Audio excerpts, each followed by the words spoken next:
नमस्कार दोस्तों, आप लोगों का बहुत बहुत स्वागत है आपके अपने YouTube चैनल एग्ज़ाम पैमाना में।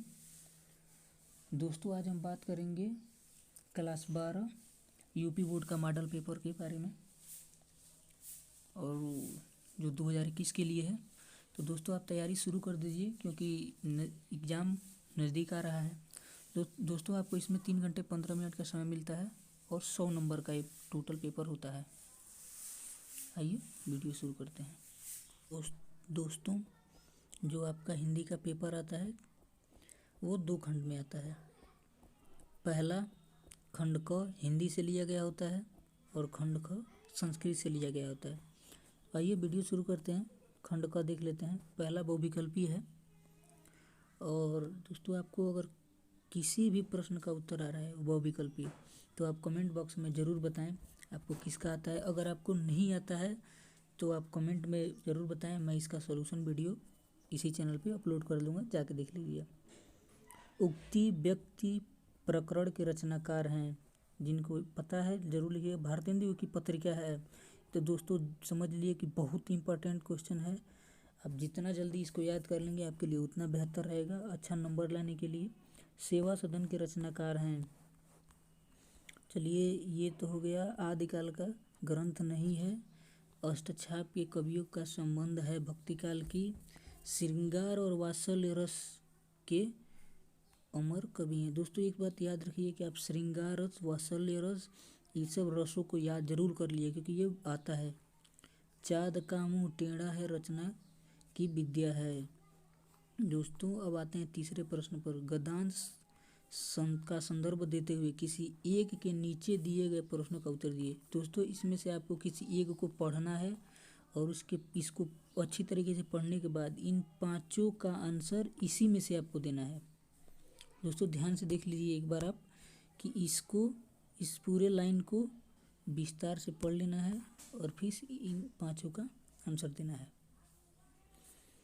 और दोस्तों, बता दें कि गद्यांश के पाठ एवं लेखा काम की, इसमें से आपको ये गद्यांश कहाँ से लिया गया, किस पाठ से लिया गया, उस पाठ का नाम और किसके द्वारा लिखा गया उस कवि का नाम आपको दोनों लिखना है। आइए आगे चलते हैं। पदांश पर आधारित निम्नलिखित प्रश्नों के उत्तर दीजिए। इनको पढ़िए और सेम उसी तरीका है जैसे तीसरा प्रश्न था आपका। और दोस्तों, ये पूरे 10 नंबर के लिए आता है। तो आप समझ लिए कि आप अगर तैयार कर लेते हैं तो आपका 10 में से कुछ नहीं तो 8 नंबर आपका कहीं नहीं जाएगा। एग्जामिनर आपको पूरा नंबर देगा ही देगा। चलिए दोस्तों, आगे चलते हैं। निम्नलिखित में से एक लेखक का साहित्यिक परिचय देते हुए उनकी कलाकृतियों का उल्लेख कीजिए। दोस्तों, कम से कम आपको 100 शब्द में लिखना है। मान लीजिए इसने तो शब्द 80 का है, यहाँ शब्द गिने नहीं जाते हैं, आप 60 भी लिख देंगे चल जाएगा, कोई बात नहीं है। अगर आप अच्छे तरीके से लिख देते हैं तो आपको 5 के 5 नंबर पूरे मिल जाएंगे। दोस्तों, इसमें से सबसे ज़रूरी है वो है तीसरा हरिशंकर परसाई और पहला वासुदेव शरण अग्रवाल। दोस्तों, इनको तो आप बिल्कुल याद कर लीजिएगा क्योंकि ये दोनों बार बार पूछे जाते हैं पेपर में। चलिए आगे देखते हैं। जहाँ दोस्तों, और ये देखिए जयशंकर प्रसाद और सूर्यकांत त्रिपाठी निराला, इनको तो आप ज़रूर याद कर लीजिएगा क्योंकि इनके भी बार बार पूछे जाते हैं। सूर्यकांत त्रिपाठी निराला और जयशंकर प्रसाद। छठवां पूछता है कहानी तत्वों के आधार पर पंचलाइट एवं बहादुर कहानी की संख्या। दोस्तों, मैं बता दूँ बहादुर और पंचलाइट दोनों ही काफ़ी अच्छी कहानी है। आप इनमें से कोई भी लिख सकते हैं, लेकिन मैं आपको सलाह दूंगा कि आप पंचलाइट याद करें क्योंकि ये घटना पर आधारित है और आपको जल्दी याद हो जाएगा। स्वपठित पाठ्य के आधार पर निम्नलिखित प्रश्नों में से किसी एक प्रश्न का संक्षिप्त उत्तर दीजिए। दोस्तों, ये बता दें 80 शब्द का होता है, लेकिन दोस्तों ये है जो रश्मि रथी है, श्रवण कुमार है या मुक्ति है गया, ये दोस्तों आप अगर यूपी से ही हैं तो ये डिस्ट्रिक्ट वाइज होता है। अगर आप गोरखपुर से हैं, देवरिया से हैं, कुशीनगर से हैं या कहीं से भी हों तो ये डिस्ट्रिक्ट वाइज आता है। जैसे देवरिया में आता है रश्मि रथी, कुशीनगर गोरखपुर में आता है श्रवण कुमार। तो आप देख लीजिएगा आप किस डिस्ट्रिक्ट में रहते हैं, उसके हिसाब से वो आपके बुक में भी दिया होगा, आप ज़रूर देख लीजिएगा एक बार। अब आते हैं खंड ख में जो संस्कृत से आधारित है। दोस्तों, ये 2 + 5 7 नंबर का पूरा होता है।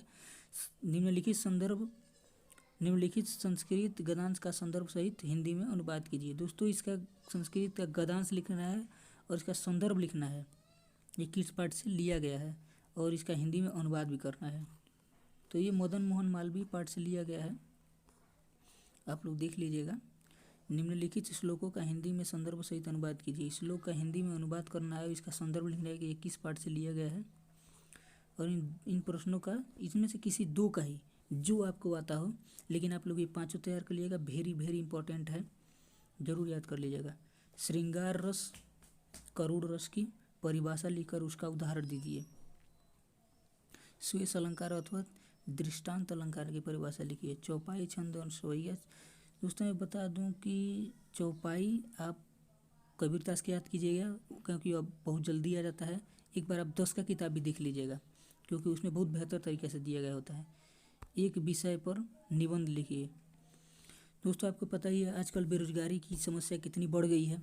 अगर आपको जितनी अच्छे से आता हो उसका समाधान, उसका समस्या, उसका निवारण, और आप अगर कोई मैसेज भी देना चाहते हैं कि सरकार इस काम के प्रति कार्रवाई करे, तो आप उस भी इसमें लिख सकते हैं। और आ जाते हैं दोस्तों प्रश्न नंबर 12 पे। पावकः का संधि विच्छेद होगा। तो संधि विच्छेद तो आपको पता ही है, एक नंबर का होता है, आप इसको कर देंगे आपको मिल जाएगा। राजन शब्द का द्वितीय बहुवचन लिखिए। दोस्तों ये सब छोटी छोटी क्वेश्चन है, दो आपके लिए बहुत बहुत इंपॉर्टेंट रखते हैं, एक नंबर आपके लिए बहुत ज़रूरी है। तो ये देख लीजिएगा। 14 नंबर का है कि निधों का संस्कृत में अनुवाद कीजिए। तो ये सब तो आप देख ही लीजिएगा, क्योंकि ये बहुत ज़रूरी है। Thank you so much video को देखने के लिए, और वीडियो को ज़्यादा से ज़्यादा शेयर करें। हाँ दोस्तों आप तैयारी कर दीजिए, आपके पास ज़्यादा टाइम नहीं रहा है।